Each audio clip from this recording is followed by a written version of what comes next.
Hello, I'm Kelly McFarland, and this is Diplomatic Community from the Institute for the Study of Diplomacy. Welcome to our sixth season of Diplomatic Community, looking at the geopolitical and economic fallout from Russia's invasion of Ukraine. From energy to technology to intelligence to geopolitical alignment, Russia's invasion marks a sea change in numerous areas of diplomacy and foreign policy. We'll be getting together with the best professionals in these fields to take stock and analyze where these trends may be headed. Today, we're excited to talk to a duo of former NATO diplomats, one from the United States and one from Turkey, for a conversation about the resurgence of NATO in light of Russia's invasion. My friends, I want to talk to you today very simply about government. I also believe that events in Iraq have reminded America of the need to use diplomacy. This is not a time to undercut our diplomats. John Heffern is a former State Department official who retired in 2018 after 36 years in the Foreign Service, including as Deputy Chief of Mission at the United States Mission to NATO in Brussels, and as Acting Assistant Secretary of State for European and Eurasian Affairs after postings in Japan, Malaysia, China, and the Ivory Coast. He joined ISD as a Senior State Department Fellow in 2017. Alper Coşkun is a Senior Fellow at the Europe Program and leads the Turkey and the World Project at the Carnegie Endowment for International Peace, where his research focuses on Turkish foreign policy. He retired from the Turkish Ministry of Foreign Affairs after 32 years, culminating in an appointment as Director General for International Security Affairs from 2016 to 2019 after postings in Athens, Moscow, the United States, and as Deputy Permanent Representative to NATO. Let's listen to the conversation.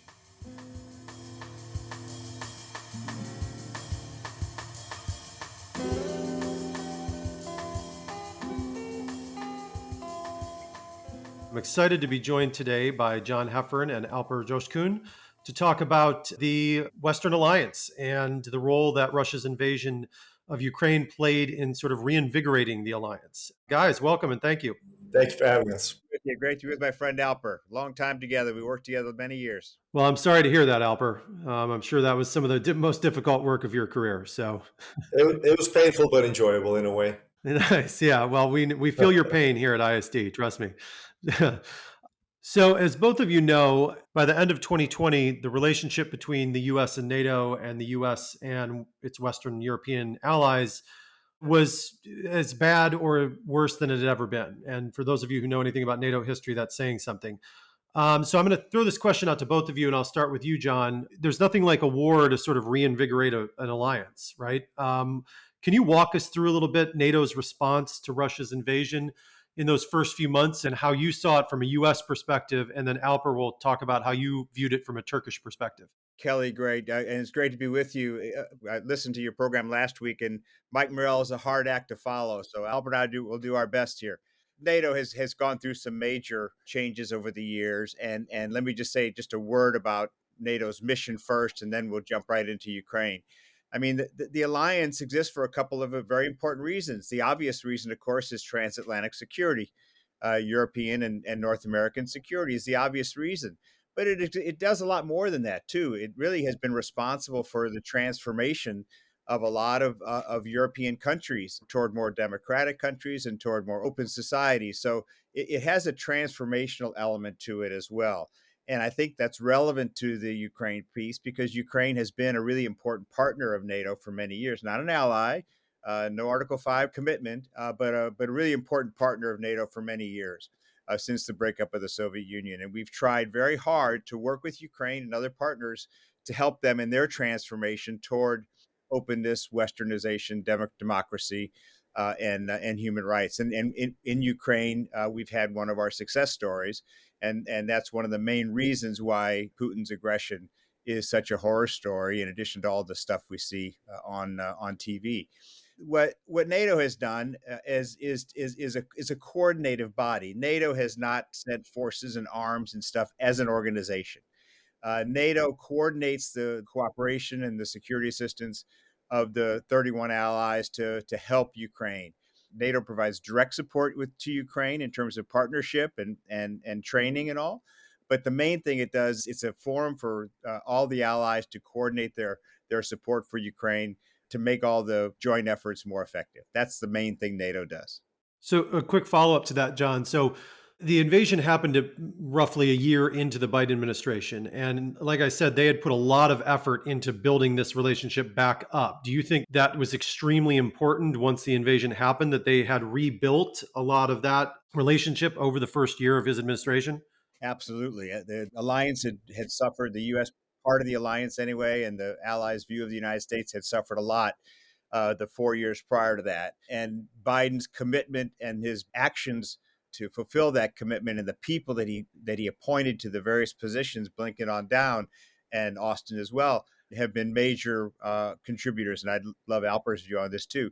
Major contributors to the alliance renaissance. It's not just the war in Ukraine which has brought us together, although that obviously has. It's the work of the Biden team working with allied leaders that started the process in a very important way. Kelly, can I jump in then? Well, first of all, thanks for having me. It's great to be here with you and with John. It reminds me of the very many years we spent at NATO together. He was my NATO whisperer there, so it's great to be with him and with all of you today. Yeah, I think it's important to contextualize what we're talking about here, and you did that by talking about the context in which the Biden administration came to power, and it sort of took up the legacy of the Trump era, right? Which had a quite an impact on the perception of the United States, but also the outlook of NATO's European allies on NATO as an alliance. To say the least, I think the Biden administration came when NATO was going through a pretty rough patch, politically speaking. There was the Trump effect, as we mentioned. We heard the French president refer to NATO as being brain dead prior to that. And then, there was increasing calls among European allies for strategic autonomy of Europe, which has always been a contentious issue. And then, of course, something rather unexpected happened, which was the abrupt decision of the Biden administration to withdraw from Afghanistan, which really shook the expectations from the Biden administration among European allies that there would be more coherent and cooperative, if you will, decision-making within NATO. This was seen quite as a U.S.-driven decision that took many allies by surprise. So in that sense, I think overall the resilience of the alliance and its cohesiveness was rather shaky at that moment. Yet that wasn't the first time NATO experienced this, and we've heard the SecGen mention these examples: the '56 Suez crisis, the 2003 Iraq War. So NATO's always been able to muddle through these types of challenges and adapt to the circumstances. What I think Russia's attack on Ukraine did is basically two things. First, it ended the intellectual debate about whether NATO was necessary or not, and I think that was very critical. It had a uniting effect within the alliance. But more than that, it did something else, which is it really shook the security paradigm in Europe, if not even beyond, to the extent that Finland and Sweden, longstanding neutrals, EU members, but yet neutrals, decided to join the alliance. Germany took a fresh look at its own defense posture. And I think there was a second element that is critically important, and this is more for the United States, and John might comment on that. But I think it was a very stark reminder to the United States that as far as security and stability in the Euro-Atlantic zone is concerned, there was no room for complacency. And I say this reminded of the fact that we were witnessing the U.S. administration under Trump, but also even more forcefully under Biden, redirecting its attention to the challenges associated with the rise of China. And so this shift, and I think the war in Ukraine was a stark reminder that there was no room for complacency. And I would argue, just to open a parenthesis, that the war in Gaza is doing the same in terms of the Middle East. Now, John mentioned this, as Russia's aggressive intentions became more obvious, particularly as of 2011, NATO started to adapt itself according to these circumstances. It increased its deterrence and defense posture. It deployed forces in the east. It enhanced its presence there. It increased the readiness of its forces. So basically, the NATO engine room kicked into action. NATO started doing what it's best at doing in that regard. As far as Turkey is concerned, this came at a terrible time for Turkey because of a couple of reasons. First of all, economically, the Turkish economy was on the brink when the war broke out. And Russia has traditionally been an important partner for Turkey in terms of tourism revenues, in terms of trade, in terms of significant energy cooperation as well. So it came at a very bad time for Turkey. And overall, obviously, instability in the region is bad for Turkey, no matter how you look at it. But beyond that, Turkey had been advancing its partnership with both Ukraine and Russia concurrently. Ever since Russia annexed Crimea, Turkey has been adamantly in support of Ukraine's territorial integrity. It has never recognized that. And at the same time, it was providing Ukraine with weapons, the drone cooperation and everything was all there. So on the one hand, it was trying to deepen its cooperation with Ukraine. And in fact, in February, the very month that Russia's invasion started, Turkish President Erdogan was in Ukraine signing a free trade agreement with the Ukrainians. So there was a deepening engagement with Ukraine. But at the same time, this came at a moment in time when Turkey's relations with the West were in decline. And Erdogan and Turkey were advancing their cooperation with Russia. So that whole dynamic led Turkey to assume a more balanced approach, if you will, whereby it did not follow the sanctions regimes of the West, but at the same time, it declared Russia's actions a war. It closed down the Turkish Straits. It continued its cooperation with Ukraine, and I think tried to position itself in a manner in which it could leverage its continuing relations with both Moscow and Kiev, possibly for negotiations. And that did yield fruit in the example of the grain deal, as we saw. Not in terms of brokering peace, but that is a position that Ankara is sustaining, I believe, with the expectation that at one point in time when both sides are tired of the war of attrition that the war seems to have evolved into, that it may be in a position to sort of advance that cause of peace. So, John, to follow up on that, Alper, you mentioned the grain deal and sort of the Turkish position lately between Russia and the West, and Russia and Ukraine. And that's something I wanted to get to also. John, what's from Washington, like, how is that viewed? I mean, I know at times that can be a thorny issue, but as Alper mentioned, at times it can also be helpful with things like the grain deal. So, how is that viewed in Washington? And is that something that the Biden administration is just kind of, this is just what we're going to have to deal with? Sometimes it's useful on certain issues, sometimes it's not. I mean, Kelly, as you know, I mean, I'm long since retired now, so I speak for no one but myself.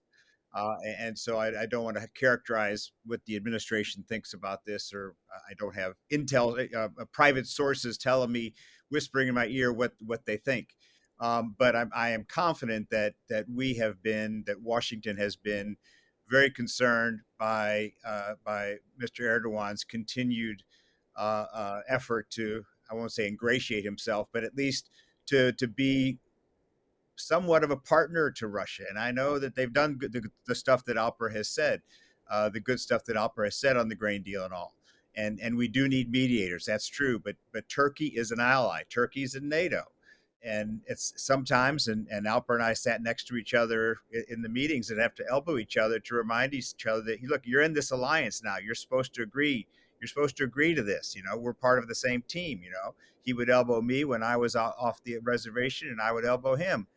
And I think that Erdogan is off the reservation on a lot of these issues, trying to. I think ingratiate probably is the right word. Ingratiate himself to Putin in a way that I think is troubling to Washington. And on that too, Alper, you mentioned the Finland and Sweden issue of Russia's invasion of Ukraine, creating a sea change where they wanted to join NATO now after years of being neutrals. And but there was, a delay in that because of Turkey. Can you walk us through that? And do you think now that they've acquiesced on that, do you think that that's kind of behind us, or are there still things that could kind of come up in line with that? Yeah, I think let me just pick up on what John said, because that links in, I think, to the Sweden-Finland question as well. The image that Turkey has created of itself as I'll call it a disruptive, if you will, member of the alliance is really self-defeating for Turkey, and it is a problem that I think is not only affecting Turkey's image, but also its ability to influence within NATO. And the Finland and Sweden question sort of came on top of that. But I think, you sort of have to take a step back if you're trying to understand the mindset in Ankara. On Finland and Sweden, for example, there's a bigger picture that's driving Turkey's mindset. Traditionally, Turkey's been a very strong supporter of NATO's open door policy. In fact, you would hear in the past, Turkish authorities criticizing some of our Western European allies of not being as forthcoming as they should have been vis-a-vis Georgia's membership, for example. And even going into the Vilnius summit recently, you heard Erdogan say that Turkey was supportive of Ukraine's aspirations to join NATO. So in theory, in terms of the open door policy, you have a position, a posture on the part of Turkey that has been fairly consistent supporting that. But when it comes to Finland and Sweden, we saw something else happening. As you mentioned, Turkey threw a wrench in the process, and that's because of the larger picture. This came at a time in which Turkey's relations, as I mentioned previously, with the West, and most notably with the US, has been in decline. Both sides have a long laundry list of complaints, but the sticking point, the main sticking point as far as Ankara is concerned, has been its belief that its allies, and again, most notably the United States, hasn't been as sensitive as it should be to Turkey's security considerations, particularly its fight against terrorism, the PKK, this Kurdish organization or terrorist group, as it's internationally recognized, that has been targeting Turkey. And again, particularly U.S. policy in Syria is an element that's been bothering Turkey. Now, this links in to the Sweden, particularly, but also Finland's aspirations to join NATO, because again, in the Turkish eye, Sweden, and to a certain extent Finland, have been countries where both the PKK and other anti-Turkish elements have had free reign, according to the Turkish perception. And these two countries have also been imposing restrictions on arms sales to Turkey. So when they decided to join NATO, I think also catching the foreign ministry by surprise, Erdogan rather belatedly, hit the brakes and said, wait a minute, not so easy. We have some expectations from these countries. Now, Turkey, after it saw some progress based on its own expectations, greenlit Finland. And on Sweden now, the process is in Parliament. It's been moved to the Commission. So Erdogan has sent it to Parliament rather recently, which is a move in the right direction. And the debate within the relevant commission began, but then it was abruptly stopped because there was a huge argument, it seems, among the parliamentarians. Now, the timeline is unknown at the moment. And the problem that continues in this context is not necessarily related to Sweden, but I think this has now been entangled in relations with the United States, because Turkey also has expectations from the US in terms of its desire to buy F-16s. And now these two things, though they've never officially been linked, except for maybe the US Congress, have become entangled with one another. So there's a bit of a chicken and egg situation there as to whether Turkey should greenlight Sweden so that the US greenlights the F-16s, or vice versa. And then you have the debate within Parliament. So we're not in the clear yet as far as Sweden's aspiration to join NATO is concerned. But I think on the merits of the case, Turkey really has no pending problem with Sweden joining the alliance. But as I said, it's gotten entangled in other issues now. Yeah, I think there might be a certain corruption investigation in the United States that might aid in the F-16s getting to Turkey sometime soon, now that Menendez isn't on the SFRC, at least for the moment. So, moving to the actions that NATO has taken since the invasion, and sort of, John, you mentioned this coordination process of aid and training and funding and all of this different stuff that's been getting into Ukraine. This has been a lot of action on the part of NATO that hadn't been used to doing that in a while. So has this placed a spotlight on certain things that we need to kind of look at harder as an alliance, on the alliance's ability to send weapons and to its readiness and its weapon stockpiles, and this issue of industrial production capacities is now a real issue in a lot of these countries. What do we learn from this over the past year and a half, and prepare ourselves better in the future? Kelly, thanks. There's a political element, of course, to this, but also the defense industrial part of this as well. Let me do the politics first. The politics in the alliance actually is not self-evident on this question of support for Ukraine. And along with the democratic backsliding that we've seen in Hungary and Slovakia, elsewhere as well, but specifically Hungary and Slovakia, there's a real caution and a little bit of an allergy to this strong support for Ukraine, and again, a desire to basically kiss up to Moscow a bit. And it's really, really, I think, dangerous for the alliance to have at least two countries in key geographic locations that are clearly on the democracy side, but also on the regional security side, have raising questions and alarms to me, frankly, about continued support for this, because every NATO decision is by consensus. All 31 allies need to not say yes or no. They're just silent and let the decision happen. Or if Hungary or Slovakia were to break silence, to break consensus on some of this support, that would be a huge problem. And I think that there's a danger in that. And so that's one of our main focuses in Washington and with like-minded allies is to keep those countries on board. And I would love Alper's sense of that question. The second part is the defense industrial part. And I was just, listening to Mike Morrell and others talk about intel sharing and this defense stuff. One of the podcasts that I listened to this last week or two was one of these industrial guys who said very interestingly that the stuff that we're sending to Ukraine is different from the stuff that we're sending to Israel. So the fact that we the United States and we the allies are sending so much ammunition and other military hardware to two countries at the same time.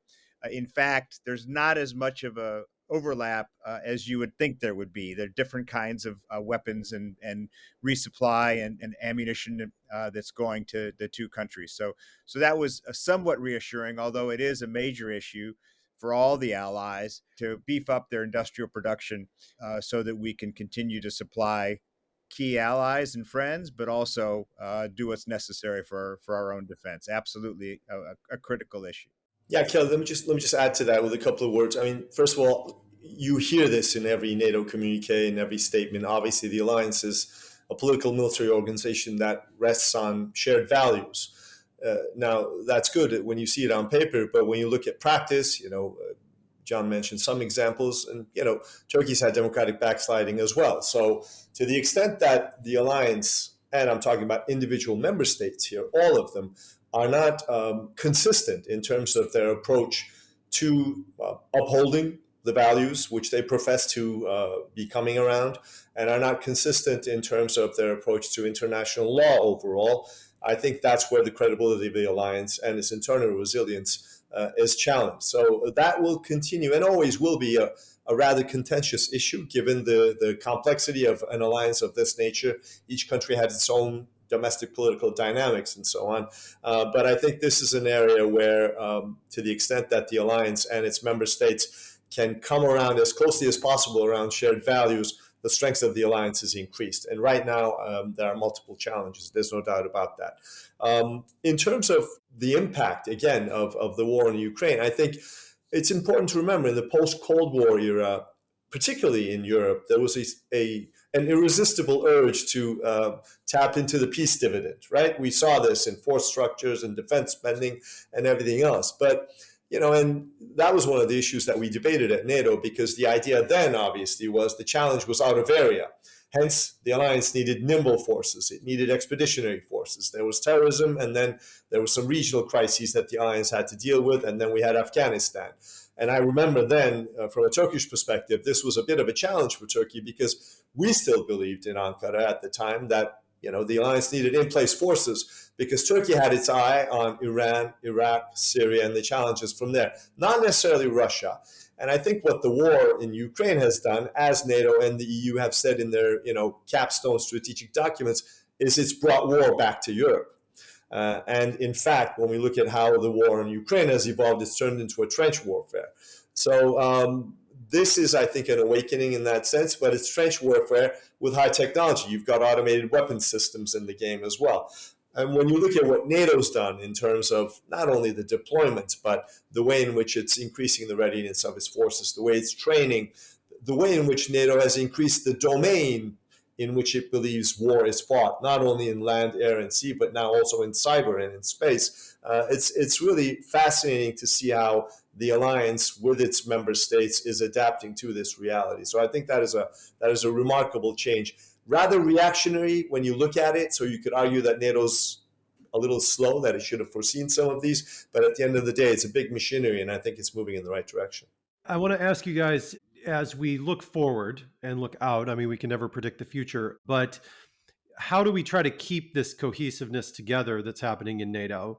And also, you both have mentioned the war in Gaza a couple times as we've gone through this. And I want to ask you on when thinking about how do we keep this cohesiveness moving forward and the aid and everything that's going into Ukraine, how has Hamas's horrible attack and the Israeli response in Gaza, how is that ongoing war affecting the potential for that and the war in Ukraine? I think that's one of the most important elements because John mentioned NATO's purpose. It's got three core tasks: deterrence and defense, crisis prevention and management, and then cooperative security, which all come together in a complementary fashion to ensure that NATO territory is safe and secure, that the alliance can deter, but that it can also project stability and security, right? But the core at the core of all these three core tasks and of the alliance's mission is its cohesiveness and its resilience. And that's where, as I mentioned, and we've talked about it a little bit, there have been challenges, and will continue to be because of a number of reasons. But I think we have to recognize one thing, and that is important for the United States to do a lot more thinking about as well, in my view. Seen from outside of Washington, we're no longer in a unipolar moment. The world, maybe it hasn't yet transitioned to a multipolar world order, but many believe that it is transitioning to such a world order. So you see nations, and including Turkey, it's a good example, that are hedging their bets. You see Turkey trying to not burn bridges with Russia, not enter into a confrontational relationship with China at the behest of the United States. Sometimes talking like the global South, if you can, group them in that sense. And this, in my view, is not a temporary reality. This is something that the alliance will need to find a way to work around.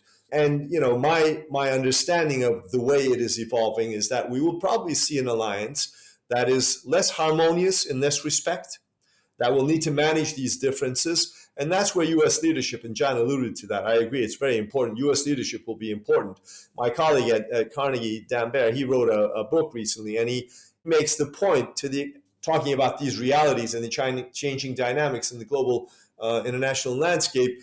He asks the question whether the United States will be able to transition from being the global hegemon to the global cooperator in chief, managing alliances. And rhetorically, we see that coming out of the administration. We see it in the national security strategy, and the United States trying to do this. From Turkey's perspective, just to add on with a little bit of a Turkish note here, Turkey would argue, I believe, that the U.S. is not doing enough of that in terms of outreach to Turkey. And obviously, from a Washington perspective, Ankara is not doing enough of that as well. So there will be these isolated challenges that will need to be worked on. But overall, I think it's a more complex environment in which the alliance will have to function. I can add on Hamas, the attack by Hamas and the war in Gaza. I think that is clearly globally a new fault line that is emerging that will also be challenging, I think, within the alliance. So in terms of its impact on alliance cohesiveness, that is definitely a new challenge that we will have to deal with. And you see that in the statements coming out of Ankara, for example, and even within individual countries, even the United States, but also within the European Union, where you have different perspectives on this issue. So managing that challenge and the effects of it will be another test, I think, not only for NATO, but in terms of the global landscape. No, absolutely. And not only is it diverting attention from Russian aggression and horrors in Ukraine, it's having a direct impact on the politics within the U.S. and other countries. I mean, the polling shows 70% of young Americans oppose the way President Biden is handling Israel-Hamas issues, and 70% of the young Americans who have been basically supporters of the president in the previous election are opposing the way he's handling this crisis. So where this is going to end up, both obviously in the theater, of course, is the main thing, but even with key allied countries, is going to be very, very unpredictable. Kelly, I got a specific point here that I think is germane, not just from the Trump years, but for long-standing pressure on the U.S. to get the Europeans, especially, to spend more on defense. And I think that's the right thing for us to do. And there have been some improvements in the last few years. And so good on them for that. Good on us for that. But I wonder if we, the United States, are prepared for the trade-off that's going to come with that. The fact that we dominate the alliance in terms of military spending, and we do as much as everybody else combined, more or less, that we're so dominant on the capability side and the defense side, basically requires that they have to follow our lead. I mean, we can advance our interests, because we do so much and they need us so much. As the Europeans become more self sufficient in defense spending and defense supplies and munitions and modern weaponry, they're going to be more independent of us. And is that a trade off that we're prepared for? I'm not sure we're ready for that. That as we push them, not just Trump, every president's been pushing them to do more, push them to do more. They're going to feel their oats and they're not going to be as responsive to everything that we want them to do. And I think that's a trade off that's relevant to your question, not Ukraine specific, but alliance harmony in the current environment that I don't think we're prepared for. As they spend more, they're going to want a bigger say in what NATO does. Yeah, and from a U.S. perspective, there's a little bit of a be careful what you wish for as far as that goes. Yeah, and Alper, I think to your point too, I think it's interesting from a Turkish perspective, and when we talk about Turkey in light of this, because not only are they in this alliance and part of the alliance with the United States, but they're also, as you mentioned, one of these hedging countries. So I think they're right in a unique position to sort of view Turkey and how it moves forward on a lot of these issues will be an important bellwether, so to speak, for the future. All right, John and Alper, thanks again so much for joining us. This has been a great conversation. I really appreciate it. Good. Kelly, thank you very much. Appreciate it. Alper, good to see you, man. Great to see you too, Kelly. Thank you. It was a great pleasure to be with you. Thank you again to John and Alper for their time and thoughts. And be sure to tune in next Thursday for our next episode of Headlines in History. This episode was produced by Jarrett Dang and Freddie Mallinson. Thank you to the Carnegie Corporation of New York for their support for this podcast. Be sure to check out any episodes you may have missed via our website.